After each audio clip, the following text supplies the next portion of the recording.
Welcome to Shannons Club TV, where we retrace the heritage of admired and sometimes overlooked cars from Australian roads and racetracks. You'll find a huge range of past episodes on the Shannons Club website, along with the full road and race histories by Mark Oastler and me. Coming up, we'll take a road trip with a proud owner of our feature car and get some expert advice from the Shannons auctions team. In today's episode, we look at the Peugeot sedan, which embodied all that was great about its iconic ancestors, the 504. The highly characterful Peugeot 504 evolved from the great little Red X winning 203 and its 403 and 404 successors, cars that gave the French line a loyal following in Australia. Not one of these Peugeots rendered its predecessor immediately redundant. This overlap illustrated Peugeot's art of automotive evolution. Imagine the FJ Holden remaining current after the release of the FE. Having developed a template with the 203, Peugeot's product planners simply made sure each successive model offered more of the same. Hallmarks were adroit handling, sharp steering, excellent ride, remarkable rough road ability, durability, comfort, and performance beyond expectation for engine size, along with laid-back cruising and remarkable point-to-point ability. No question, in 1953, given a choice between a Holden 48215 and a Peugeot 203 to tackle an interstate journey, you'd choose the Pug. And 20 years on, you'd have a 504 rather than an HQ Premier V8. The 504 garnered more than 50% of the votes to win the 1968 European Car of the Year award. Considering this was also the year of the Jaguar XJ6, makes the achievement even more impressive. Mark, the 504 was quite a large car by European standards and not conspicuously powerful. Yet it was successful in motorsport. Yeah, amazing, wasn't it? Yeah. But in rallying in the 1970s, the 504 was very successful. But that's more a reflection of its ruggedness and its rough road ability than its outright speed, of course. But see, back in that era, there were lots of endurance type events where the 504 could really shine. And in the end, that ruggedness actually confers speed over the long distance, doesn't it? Exactly, yeah, it was impressive. Yeah. The 504 was the first Peugeot with independent rear suspension, rear disc brakes and a floor gear shift. Initially, it was sold with a 1.8 litre engine, but soon got a 2 litre, and then came the injected TI with 103 brake horsepower and a top speed of 107 miles per hour. You really needed a Jaguar XJ6 to enjoy a more cosseting interstate trip than in a Peugeot 504. And frankly, with the Jag, you couldn't always be sure of reaching your destination, in the car you started in, that is. After the 504, there was only one more mid-size rear driver from Peugeot, the 505. But in my opinion, the 504 was a far better car of its time than the largely forgotten 505 would be. In the first half of the 1970s, no car of the price could match the 504. To get better, you had to pay double for a BMW New 6. Mark, the 504 really was a fabulous car, wasn't it? Oh, look, it's right up there with my favourite Pugs, including the 203, the 403, the 404, and that's largely because, like them, it was a great rally car.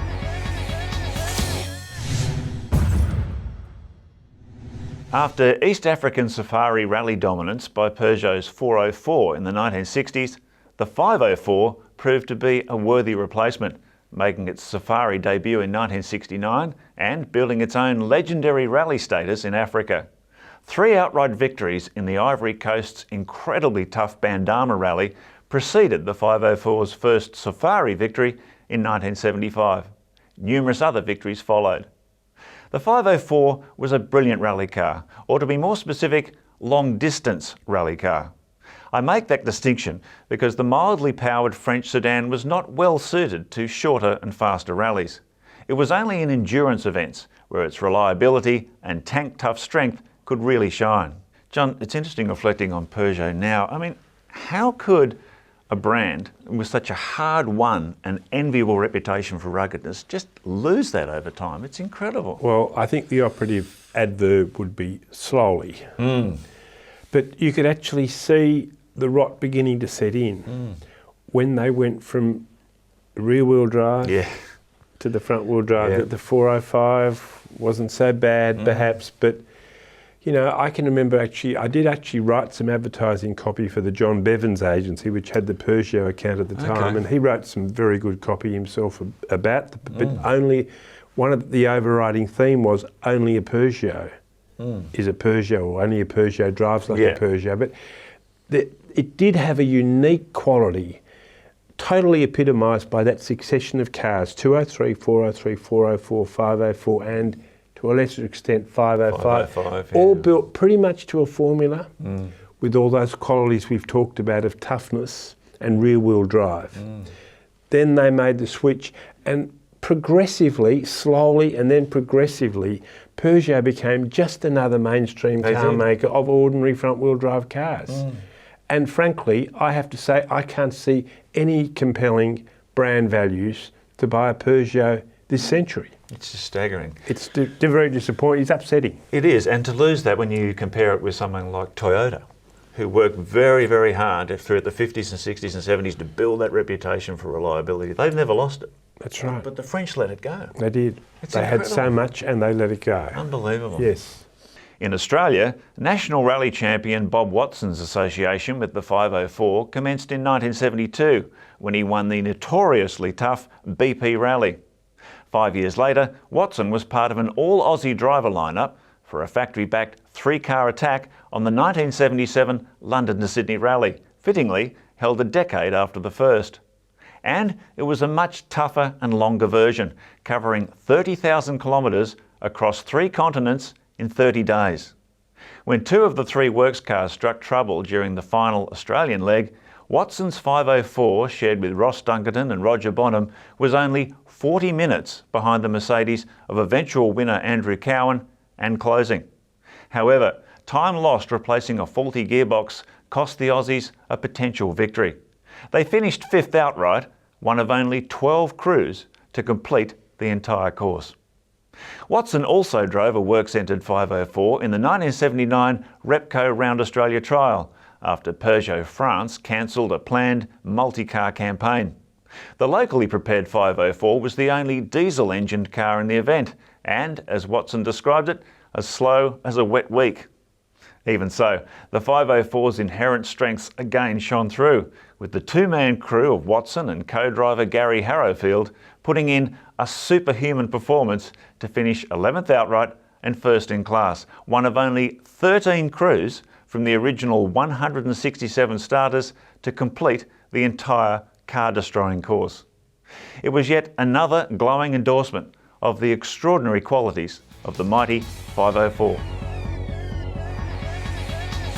Remember to join the Shannons Club, where you can connect with other enthusiasts around the country.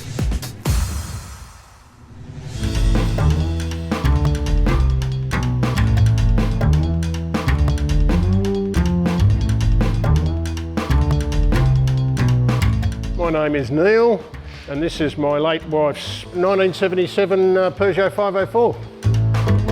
My wife found it down in Mentone as a second-hand vehicle. It was in this type of condition. I've tried to look after it and tidy it up even further as I've had it. Key specs of the car, it's got the independent suspension all round, 4-wheel disc brakes, rack and pinion steering. It has been body-wise improved a little bit, tidied up. This has still got the original paint on, but it's essentially the same as we got it when we picked it up. 2-litre motor. We have changed the carburetor for fuel efficiency and smoothness of drive.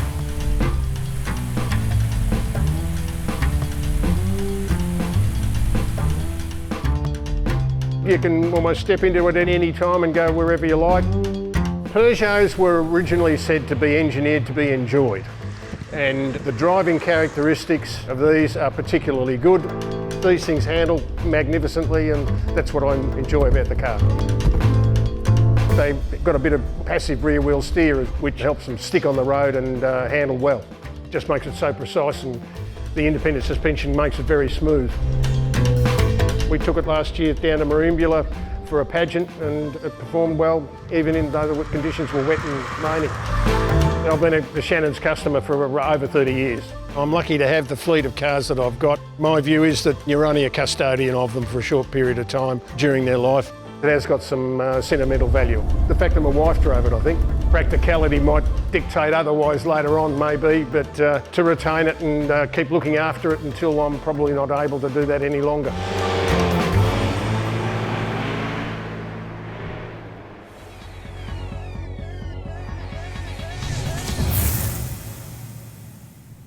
Well, Shannons National Auctions Manager Chris Barban has dropped by to tell us how the Peugeot 504 is travelling. Well done, mate. Chris, I think of the 504 as the best of that wonderful series of Peugeots. What's your view? 203, It's actually very close to my heart, the 504. I grew up with a 504. Did you? You know, we had a lot of 504s around us growing up, and I think it's a sort of car that was passed down, you know, to the kids, and they had that as their first cars. You could never wear them out. No. Yeah, couldn't. And it's, you know, I've got fond memories of the 504, and it was a very reliable car, you know, from what I can remember. But it was just that bit more sophisticated than its predecessors, wasn't it? It was, that's right. Yeah, four-wheel disc brakes and correct, and a nice floor gear change instead of on the column. Yes, it was a reliable car. It was well appointed.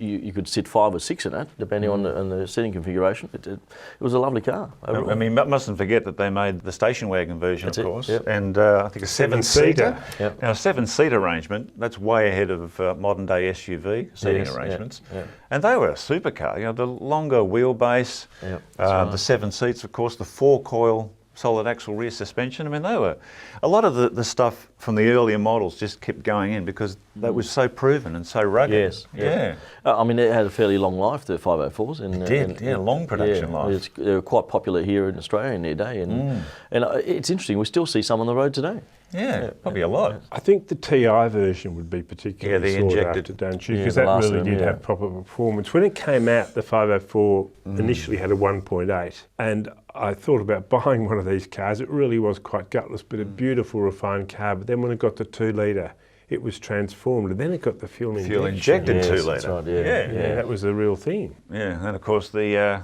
2.1 and 2.3 litre diesel Diesel versions. as well. That's it. Yeah, that's right. Perhaps a little bit less desirable.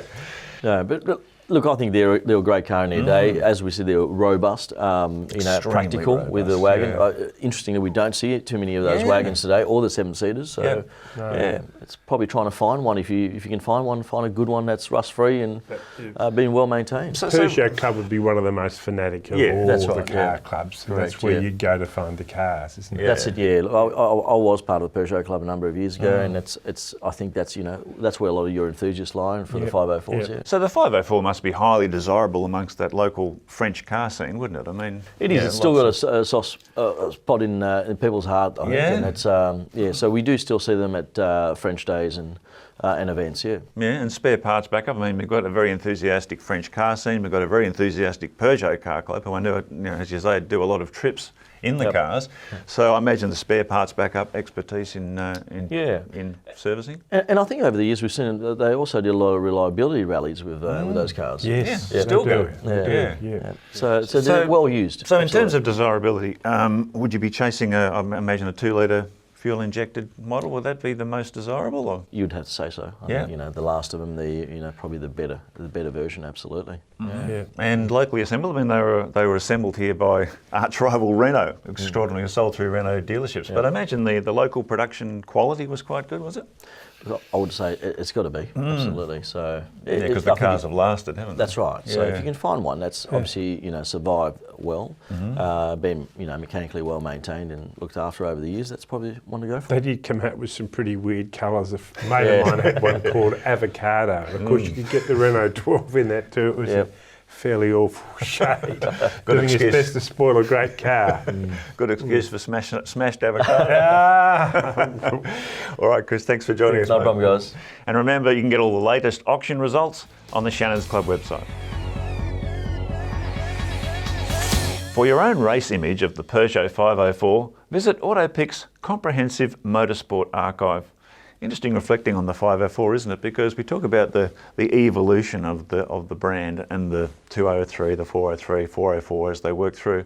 But the 504 started to get, I guess you could say, a bit of a sporting edge to it, didn't it? Well, yes, that's right. The last of the 404s was good for nearly 100 miles an hour. It had a revised H-pattern column gear shift, which was probably better than the old, very idiosyncratic Peugeot system. It had front disc brakes, and it just generally was moving more towards the kind of sports sedan formula, if you like, established by the Fiat 1500 at the start of the decade. Yeah. But along came the 504, lovely little floor gear shift, independent rear suspension, four-wheel disc brakes. It really was kind of a sports luxury sedan. Yeah, and The whole package. But it never lost that wonderful, supple ride quality. It was just an incredible car to ride in. It was win-win. It didn't sacrifice anything. All those old stalwart Peugeot values and a new kind of sporting character. Yeah. A wonderful car. Yeah, I think that's why it's so fondly remembered. Yes. Yeah. We hope you've enjoyed reflecting on the iconic Peugeot 504. We hope you can join us next time for Shannons Club TV. Bye for now.